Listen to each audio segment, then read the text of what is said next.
ఆంధ్రప్రదేశ్ ప్రభుత్వం కీలక నిర్ణయం తీసుకుంది. వివిధ రంగాల్లో నిష్ణాతులైన వారిని ప్రభుత్వ గౌరవ సలహాదారులుగా నియమించింది. స్పేస్ టెక్నాలజీకి ఇస్రో మాజీ చైర్మన్ సోమనాథ్, డిఆర్డీఓ మాజీ chief Satish Reddy, Bharat Biotech MD Suchitra ఎల్లా, కేసీపీ గాంధీలను కేబినెట్ హోదాతో సలహాదారులుగా నియమిస్తూ ఉత్తర్వులు జారీ అయ్యాయి. కేబినెట్ ర్యాంక్ హోదాతో 2 ఏళ్లు పదవిలో కొనసాగుతారని ఉత్తర్వుల్లో పేర్కొంది.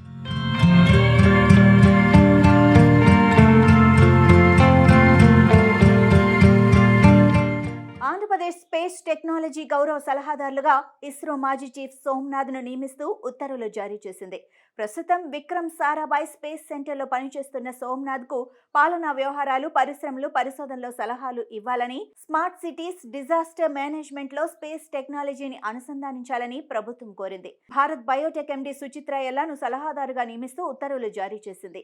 చేనేత, హస్తకళల అభివృద్ధికి సంబంధించిన గౌరవ సలహాదారులుగా నియామకం చేసింది. ఏపీ ఫోరెన్సిక్ సైన్స్ ల్యాబ్ గౌరవ సలహాదారుగా కేవీపీ గాంధీ నియామకం జరిగింది. ఏరోస్పేస్, డిఫెన్స్ పరిశోధన, తయారీ రంగంలో ప్రపంచ స్థాయి కేంద్రంగా ఆంధ్రప్రదేశ్ను తయారు చేయడానికి సతీష్ రెడ్డి మార్గదర్శకత్వం వహించాల్సి ఉండగా, పారిశ్రామికవేత్తలు, పరిశోధన సంస్థలు, ప్రభుత్వ రంగంలోని రక్షణ సంస్థలతో సమన్వయం చేసుకుంటూ ప్రాజెక్టులు కూడా చేపట్టాల్సి ఉంటుంది. చేనేతకు మార్కెట్ను పెంచడంతో పాటు దేశీయ, అంతర్జాతీయ పెట్టుబడులను ఆకర్షిస్తూ కళాకారులు, సహకార సంస్థలు, ఎంఎస్ఎంఈలకు మద్దతిచ్చేలా సుచిత్ర ఎల్లా పనిచేయాల్సి ఉంటుంది.